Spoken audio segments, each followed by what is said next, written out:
Hey, what's up? Welcome back. Kris Krohn here, and today we're talking about real estate investment made simple.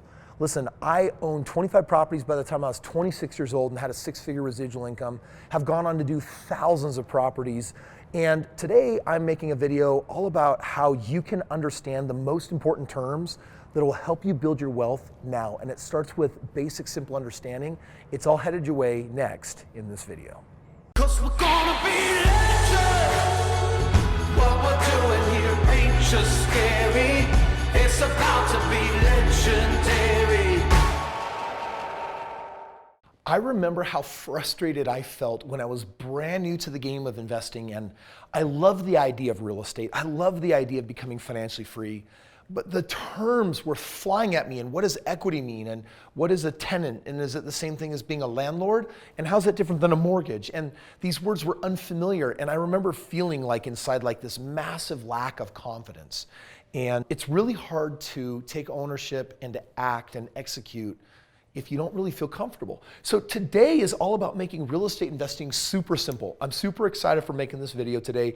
I think it's definitely going to be one of the more popular ones for those of you that are subscribed to the channel. By the way, if you're committed to financial freedom, then you must be subscribed to this channel and ring that bell, because every day I'll notify you about the next video that comes out. They're all made based on your questions and research I do about what you're asking about. So here we go. Today I'm going to give you two real estate investing scenarios. I'm going to put them here on the board. One of them is going to have to do with flipping. One of them is going to have to do with rentals.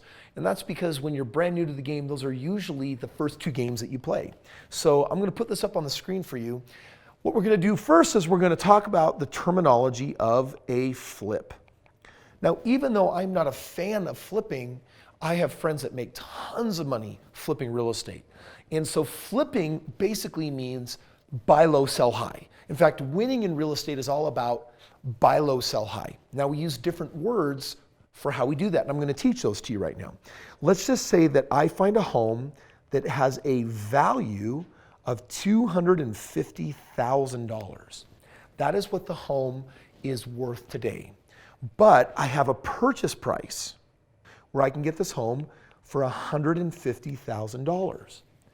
Now, if I can buy it for $150,000 and it's worth $250,000, the difference between those two, this is the buy low, this is the sell high, and the money in the middle, a part of that is potential profit. And that's what it means by turning a property or flipping it. So let me teach you a little bit further. If I buy this home for $150,000, one of the things that I have to do is I have to start now questioning the value, and I have to ask this question: what is today's value? And I have to compare that versus the ARV. Write this down: after repair value. So when I say it has a $250,000 value, we're probably talking about the ARV, the after repair value. If it's a flip and I'm getting that big of a discount, there's probably something wrong with the home. So now I have some repair costs, right? So let's just say that my repairs are $40,000. So I buy the home for $150,000. I'm going to put $40,000 of repairs into it to try to create an after repair value of $250,000. Today's value is what someone's willing to pay. I got it for $150,000. I probably could have gotten it for more, but I got a good deal on it. Now, when you sell that home, you're thinking, well, Kris, there's a $100,000 difference. So if I have $40,000 in repairs, that means that there's $60,000 left over. I'm going to make that as a profit. Not so. You also want to be familiar with this term: selling costs. Selling costs mean that if you sell a home, you have to pay some money to sell it. You're going to set 6% of the value aside that you're going to pay to realtors. If I sell it for $250,000, what is 6% of that? Well, 1% is $2,500, 2% is $5,000. That means that 6% is going to be $15,000 if the purchase price is $250,000 when I go to sell it. In addition, I'm also going to have part of my closing costs are also going to be, my selling costs are not just the realtor fees is what those are called, but I also going to have the closing costs. And the closing costs are generally 1% to 2%. If it's 2% in this situation, it's another $5,000. So I've got $5,000 and $15,000 for my selling costs, $40,000 in repairs. That's $60,000. So if I bought it for $150,000, I'm going to add the $60,000 on top. That brings me up to $210,000. The difference between $250,000 and $210,000 is $40,000 of potential profit. Okay?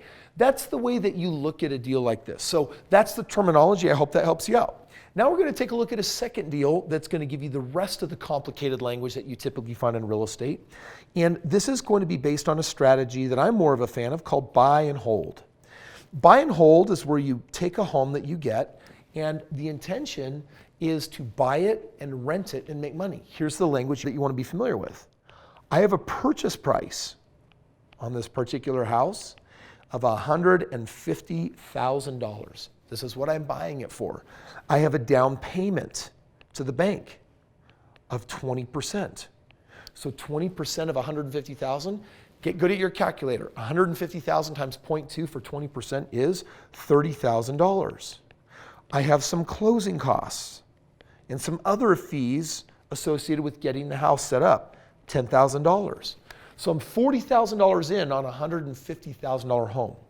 Now, after I put my down payment of 30 grand, I now have a mortgage, and that mortgage is for 150,000 minus the money that I put down.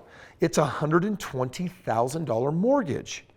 My payment on my mortgage every month, in this case, is $800. But I lease out the property, and my lease payment on this property is $1,200 a month. Now I lease it for $1,200.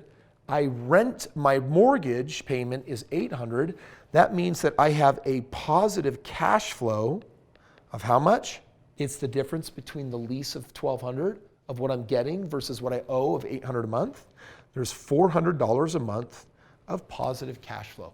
That is the story of how you talk about real estate in both of these two very common scenarios. There's a lot more that you can learn to get your language locked down and loaded, but perhaps the most important language that I want you to learn is this one right here. 3 letters, ROI. Do you know what it stands for? It stands for return on investment. I put money out in a real estate deal, and the ROI tells me how much comes back. I put money out on a business transaction, and the ROI tells me how much money comes out. I put money out in the stock market, and the money that comes back is going to be the ROI. ROIs basically take apples and oranges and different kind of fruit and makes them all similar to each other. So I want you to be familiar with this one, because never, ever, ever engage in a real estate deal without first understanding the ROI. If you know the ROI, you're in good hands. Now, this was just meant to be a start to your entire real estate education. And if you're watching this and thinking, Kris, okay, thank you for teaching me the basics of real estate. How do I learn more language, and how do I get the best ROI? You're going to actually find that information in a brand new publication that I have here. It's called Krohn Consortium. It's the story of the strategy of how I buy the best deals, how I average a 25% ROI, and 4,000 individual homes to prove it. This document is free. I'm circulating it right now because I want people to have as much knowledge to get in the game of real estate and to know how to play it. If you click the link below, you can learn more about this document. All I ask is that you cover shipping, and then other than that, we're going to send it out the door for you so that you can actually get your game on with real estate, learning how to play it in the most intelligent way possible. Other than getting that document, the next video I recommend for you is coming right up next. It's how to create wealth in your 20s. I became financially independent at the age of 26, and whether you're starting off in your 20s, 30s, or 40s, or even late teens, now's the perfect time to get in the game of real estate. This document will 100% give you a huge shortcut. In fact, just flipping through this for about 30 minutes will give you indispensable knowledge on what you should and should not be doing in the game of real estate, and proof to back it up. My friends, thank you for watching today. Make sure that you subscribe, smash that like button, and I'll see you on tomorrow's video.